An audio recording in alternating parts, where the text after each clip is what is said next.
Assalamualaikum warahmatullahi wabarakatuh. Bertemu lagi dengan Bu Nima dalam mata pelajaran sejarah peminatan kelas 12.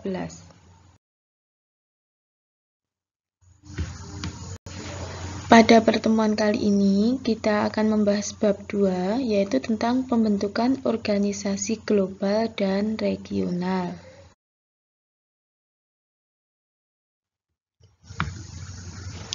Apa itu organisasi global? Organisasi global adalah organisasi yang menaungi kepentingan negara-negara di dunia dalam berbagai bidang kegiatan dan tidak terbatas pada region atau wilayah tertentu.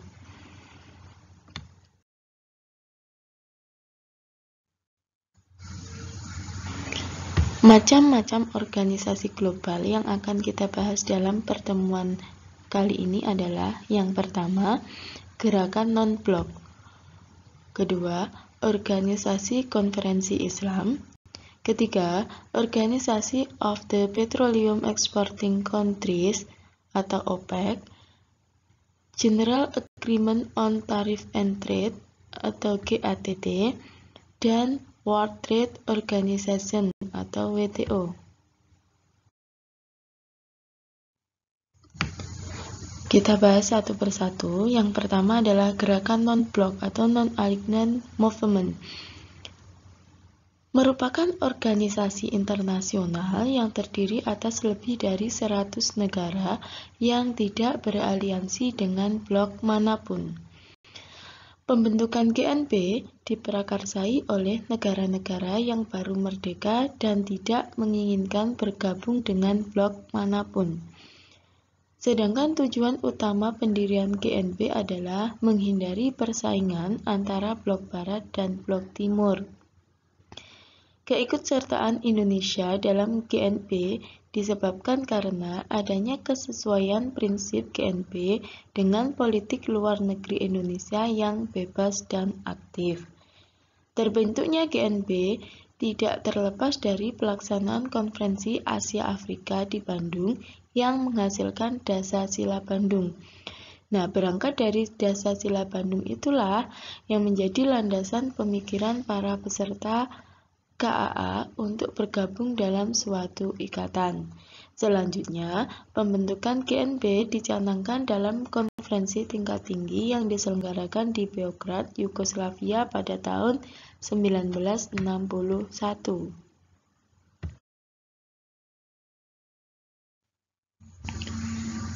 Pendiri gerakan non-blok ini ada 5 negara pemrakarsa. Yang pertama yaitu dari Indonesia, perwakilannya yaitu Presiden Soekarno.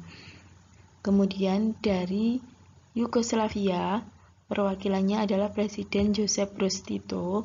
Dari India, perwakilannya Perdana Menteri Pandit Jawaharlal Nehru. Dari Mesir, Presiden Gamal Abdul Nasser, dan terakhir dari Ghana yaitu Presiden Kwame Nkrumah.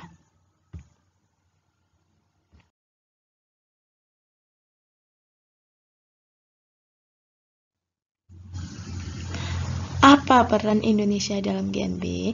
Ada beberapa peranan Indonesia dalam GNP. Yang pertama yaitu Indonesia sebagai salah satu negara pemrakarsa terbentuknya GNP. Kedua, Indonesia sebagai salah satu negara pengundang dalam KTT GNP di Beograd. Selain itu, Indonesia juga pernah menjadi ketua GNP periode tahun 1992 sampai 1995. Indonesia juga ikut serta memecahkan masalah dunia berdasarkan perdamaian dunia, ikut menegakkan hak asasi manusia, dan juga berperan dalam penataan perekonomian dunia.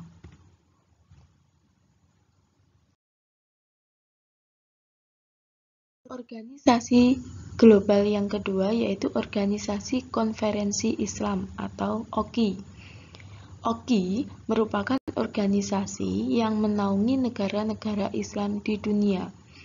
Terbentuknya OKI dilatar belakangi oleh banyaknya permasalahan yang terjadi di Timur Tengah, misalnya peristiwa pembakaran Masjid Al-Aqsa di Yerusalem pada tanggal 21 Agustus 1969. Terbentuknya OKI berangkat dari KTT Islam yang diselenggarakan di Rabat pada tanggal 22 sampai 25 September 1969. Pada awalnya, OKI ini bergerak dalam bidang politik, namun pada perkembangan selanjutnya, OKI bergerak dalam berbagai bidang termasuk ekonomi, sosial, budaya, dan ilmu pengetahuan. Indonesia memang bukan merupakan negara Islam dan tidak ikut dalam menandatangani Piagam OKI. Namun, Indonesia turut aktif dalam kegiatan OKI.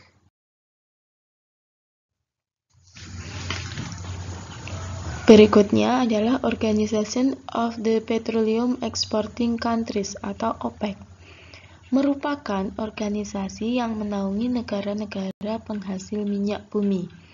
Organisasi multilateral ini dibentuk pada tanggal 14 September 1960 di Baghdad.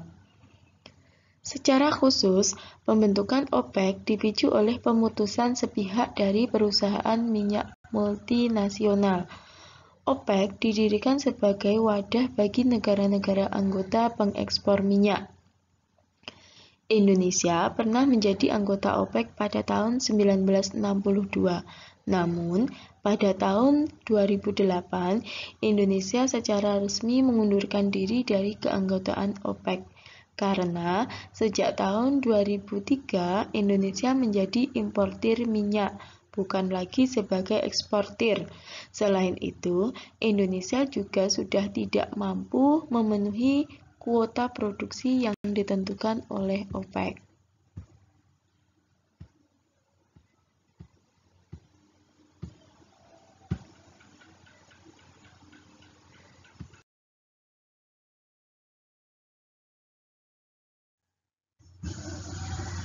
Berikutnya adalah General Agreement of Tariff and Trade atau GATT.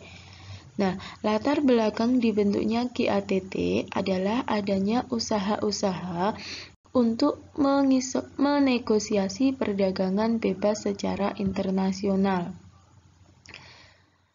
GATT ini terbentuk dan mulai berlaku pada 1 Januari 1948. GATT dibentuk untuk menciptakan perdagangan internasional yang aman bagi para pebisnis dan menciptakan liberalisasi perdagangan yang berkelanjutan. GATT mengupayakan sistem perdagangan yang dapat meningkatkan pertumbuhan ekonomi dan pembangunan di seluruh dunia.